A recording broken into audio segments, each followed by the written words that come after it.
this podcast, I spoke with my mom, Christine Nickell. We discussed healing, plants, essential oils, belief systems, and taking the best from the various cultures of the world. My mom has been a very nurturing mother, an encouraging, optimistic, and positive mother, and has done her best to instill good behaviors and habits in me, especially those around health. Whatever you listen to of this chat, I hope that you can enjoy, or at least benefit from.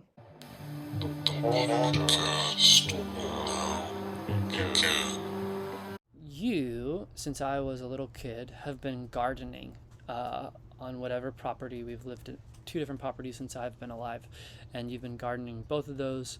Last week when we were in San Francisco together, you mentioning how Dad made you some kind of a flower box, and maybe you're doing some gardening even in the city there. Yep. Can you kind of tell me about your relationship with the garden and with the verb of gardening and what it's taught you, or what that experience has been like for you as a gardener, and that's been being part of your life? Okay. I'm drawn to the garden for its beauty, its attraction, its aromas, its colors, its vitality. I think the most important thing is the health of the soil. It's the building blocks to everything that is needed in the world to survive. It's the food source, it's our medicine, the plants that grow out of the soil. So the soil is the building blocks for all that grows, and it's critical for life on Earth to have healthy soil that can grow healthy plants that feed us, that give us medicine, shelter, tools, etc.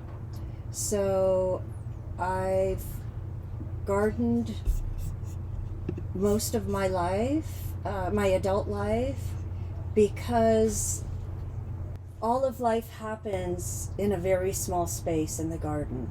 You can see seasons, you can see creatures, insects, pests, gophers, rodents, raccoon damage, squirrel, everything. And it's a place that helps to ground me. It gives me purpose because there is no end to a garden. There's always, if you want to, keep beautifying and keep it healthy, you have to put energy and time in. Because things are like dying and then they're growing. Correct. And they're seedlings. They need more water, they need less water, they need to be moved. This isn't the ideal place for them. So there is always things to do in the garden, any season. We happen to live in a climate where we can be out almost, 11, 12 months a year. Not everywhere is that the case, but in my case, I garden year round. It's good to take breaks. When I visited Mia and Bill on Kauai, they never really got a break.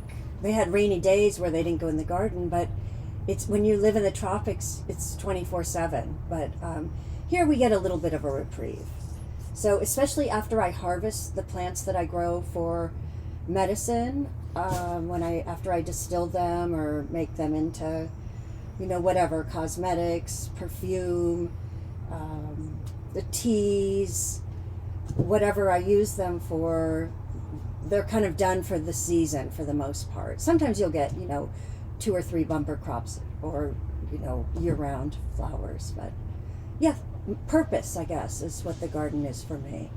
And do you feel like as you've continued to garden over the years, you've become more receptive to the plant's needs, or have they become more animate and alive to you than you started gardening, or are they kind of still perceived in the same way as when you originally started gardening? My focus has changed. About 6 years ago, I started studying natural perfumery.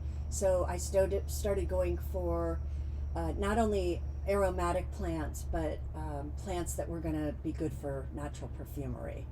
So the ginger, the jasmine, the honeysuckle, aside of all the Mediterranean plants that grow so well here, like the yarrow, the lavender, the rosemary, the rose geranium. And we should mention that the climate that we're living in is in Santa Cruz. It's in California, in the middle of California, for any listeners that don't know where we are. Yes. Yeah. So let's talk a little bit more about essential oils and maybe your respect or reverence for plants in general. And maybe if you want to, you can speak a little bit about how plants affect us, whether it's in the form of food or oils or aromas, kind of talking about your philosophy on plants in general. Okay. And maybe even plants' healing effects on us, or, yeah. Right. Okay. So when we smell something, it goes into our nasal cavity, into our olfactory bulb, going up into the olfactory nerve, up into the limbic system. This is our reptilian brain. It's the amygdala, where we have fight or flight. We have our hippocampus, which is our memories, short-term and long-term. Our hippocampus, which is anger, fear, moods. So these are all things that regulate us and make us who we are. We're all made of the same thing, but it looks different on us due to our limbic system. And so when we smell an aroma, we know immediately if we like it or don't like it. And everyone's different. Some people love something, and some people will smell something and immediately know I Different don't response. Like it. Correct. Yeah. You get an immediate response.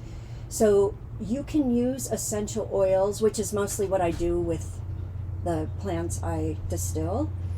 They can be ingested, they can be applied topically, and they can be inhaled. And all of them...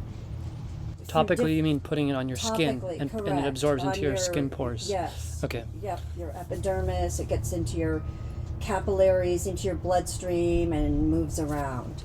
So it's kind of doesn't matter how you take them in unless you're very sick. If you have cancer, or you're a baby, or you're elderly, it does matter. Your system is either not developed or very compromised. So your doses matter far more than someone who's healthy. So it's different people have subtly different needs. Systems and have to pay heed to that. It's like medicine. You get prescribed a certain amount that you can take. And some people need more of some medicine than another. Right, but in essential oil therapy, it's called dilution. So you would dilute the essential oil in a carrier oil, which is a nut oil, almond, sesame, jojoba, olive, whatever. And you could apply that topically. You could put a little bit in a drink, in some milk, or some kind of liquid. So you just need a very small amount. Correct. You try to, yeah. Yes. So there are 11 functional families of essential oils. Mm-hmm. So from the citrus being kind of the lightest, all the way to the phenols and ketones. The citrus you can use every day. The phenols and ketones, things like oregano, thyme, cinnamon, clovebud, those are our heavy hitters. You don't do those every day. They're hard on your mucous membranes. You use those when you have an infection. So the chemicals in some plants you want to really do lightly. Correct. It's more generalized. Yeah, some things. It's just way too hard on your liver. They have and medicinal membranes. benefits, but you just want to do it in a very finite and small amount. Right. So you could, add to your Pellegrino a little bit of lemon essential oil, and it's cleansing. It make sure you don't have any microbes in the water, kind of thing. Pellegrino is water, for anyone that doesn't know. Yes. Yeah. So anyways, you can do your hydrosols in that. When I distill, I get a tiny bit of essential oil and a lot of hydrosol. Hydrosol is water-based. Essential oils are oil. They're oil-based. So hydrosols are lighter. They have the same chemical constituents, but it's a lighter substance. Yeah, substance. The oil is concentrated, dense. You do very minute amounts. Okay. Correct. So let's move on to health. I mean, we're kind of already talking about it, but you seem to kind of be more focused in on health and well-being. I mean, you're running a wellness center where there's other healers in your wellness center. You yourself are doing aromatherapy and reflexology and you're very focused on wellness for your occupation, and in general you're pretty disciplined with your diet, your exercise routines, getting enough sleep. What's your philosophy on health and well-being? I know you've said many times your health is your wealth. Yes. Yeah. So I feel like life is about balance, and depending on what phase we are in life, that all changes. So I come from a place of prevention, and pro-aging. I don't believe in the word anti-aging. It's a marketing ploy. But pro-aging, doing aging well, that's what we're here to do. How do we do it the best we can? By staying in balance. So the essential oils are one part of my program, in my skincare, in my teas, in some of my medicine and my cleaning products, where I use them to strengthen myself.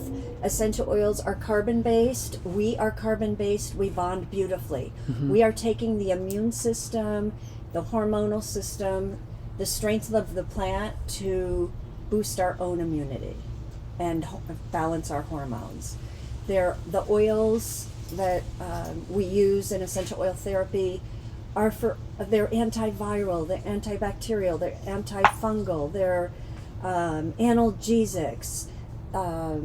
They do so many things. You have to know about what each plant does in order to know how to use it.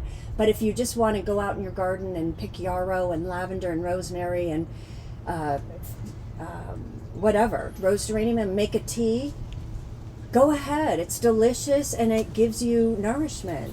Even if you don't know what it's doing, it's helping you. But if you're using it in more of a concentrated form, it's more important to know how to use it. You want to do your research and be knowledgeable, or at least ask for advice guidance from people that are knowledgeable. Yes, there's this program, they try to sell so much, multi-level marketing.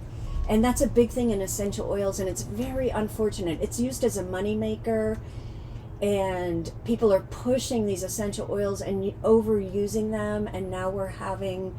They're not knowledgeable enough. They're not being educated. They're not always knowledgeable. They just assume that it's very They're good for their drinking them health. through the day. I mean, you want to save the essential oils for when they're needed. Yeah. If you use them all the time, when it comes to a time when you're sick and need something... Yeah. You're going to need something else. That no longer is going to work. So you can't just put something in your body because you heard it's healthy. You need to do your research or ask an expert on how much of it, when, or if you as an individual really need that particular type of healing medicinal thing, and then it used to be we were tribal beings, and there was always a medicine woman usually in the group, and she passed on her knowledge to the next and the next, and people observed and watched that. That's not so much the case now. We kind of tend toward going to school, but you can learn from your grandmothers how close to the earth they lived. Yeah. And then there may be some doctors that are like getting paid by certain companies to promote a certain medicine and then they don't give you another medicine that would be cheaper because they're trying to market or advertise. Right. Yeah. And right. They want you to take the pill that Yeah. they're prescribing, not to change your lifestyle, change your diet, change how you manage your stress. Yeah. Yes. Okay, so let's talk a little bit about, you call it the BS system, the belief system. Can you talk about this? What are your thoughts on the BS system? Okay. Can you elaborate? Well, I just thought that it was a fun way. It's a funny way to say, as we change with time and we learn more, we read things, we talk to people, we glean information from all different areas, we change our belief system. So it's a little bit of BS because it shifts over time. Yeah. So it's just kind of a play on words. But in a perfect world, we're always growing, we're always learning, we're changing. Change is inevitable. Growth is optional. So we're growing into becoming more of who we want to be. We're responding, not reacting. We are. So in that way, I think our belief system is a little bit changing as we age and go through life. We get new information. We start to reflect on things in different ways. And there's new science too. We're living in remarkable times of science where, there's a lot of new data and then new connections, new conclusions. Absolutely. New hypotheses. And we have, also I feel like people get stuck with or conflicted, like they're maybe attached to a certain way of perceiving the world, and they don't want to be a hypocrite or contradict their old things that they were preaching or trying to live in alignment with. But now that there's new data or new information, sometimes they have to step into being somewhat of a hypocrite or to contradict what they're used to preach or say or do. And those are kind of heavy terms. Like let's not even do judgment. Let's just say, change. wow, let's shift. Let's shift our perspective to be more reflective of where we are today. Yeah, you got to be able to adjust and make those shifts. Absolutely. In order to be a better you. Because you're going to be stuck and constipated your whole life because you're afraid of holding on to a certain view. Right. Yeah, it doesn't make sense. I don't think so. I mean, I think civilization, we used to be that way not too many generations back, where it was just very strict traditions, very much so. Yeah. You follow this path, or no. There's also we don't security in the tradition. Right. You have an identity with it. Once you move outside of that, there's more uncertainty. You're kind of naked to this new kind of, I don't know exactly who I am, what's my narrative for myself now that I don't believe this and think this way. And it's kind of, you feel insecure, maybe, or uncomfortable because you've almost stepped out of a certain clothing of tradition into a new kind of world. But then there are other people that come from the opposite side of that, the flip side, where they can't be confined. They don't do well. They only feel comfortable in that freedom to be naked. Yes. Like that. Okay, and the last thing I wanted to talk about with you is recently you've been talking about how you've traveled a lot, you read a lot of books, you listen to a lot of people, and you have this philosophy of taking the best from different cultures. Can you speak on this kind of approach to life that you kind of lean into? Sure. I want to say, since we're globalized, let's do the best globalization we can, which is taking the best of from every country or region or area and using it in the best of ways. It used to be we always had to get our Chinese medicine from China, and they would grow the herbs and send them, and there's a big carbon footprint for that. Wherever we live, there are plants that are grown that are our medicine. I see. Regionally. Yeah. And that's what I think would benefit us the most, is to use what we have locally. But if we need or want to be more global, and we can do that, we're very blessed. We want matcha from Japan. It's delicious, right? I mean, we want the best of from every country. But truly, we have everything we need, usually, pretty much. I think climate warming is changing that a little bit, but I feel like where you are is your medicine and is your food. So although we're having horrific droughts and torrential rains, that are kind of changing that landscape a little bit, but mostly what we need is available to us where we are. So don't worry. And that's why you go to the farmer's market, and every season has particular food. That's what you're supposed to eat. It has the minerals and vitamins for the season. Yeah. So we've just moved so far away from that with importing food from all over the world to be able to have strawberries year-round and tomatoes year-round. I mean, that's not that normal. Yeah. We're supposed to have variety. So it's you go to your local farmer's market, and it kind of tells you what you're supposed to be eating at that time of year.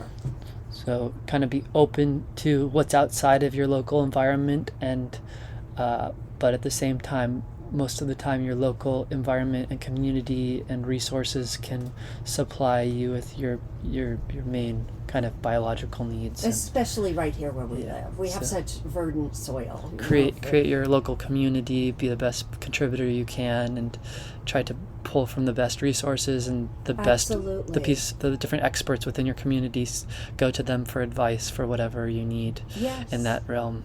And grow your own stuff. Grow your own herbs. I mean, all this salt business, salt and pepper. It's like, gosh, herbs are the spice of life. It's really like, let's get these Mediterranean herbs that grow so well, the parsley, the basil, the fennel, the thyme, the oregano.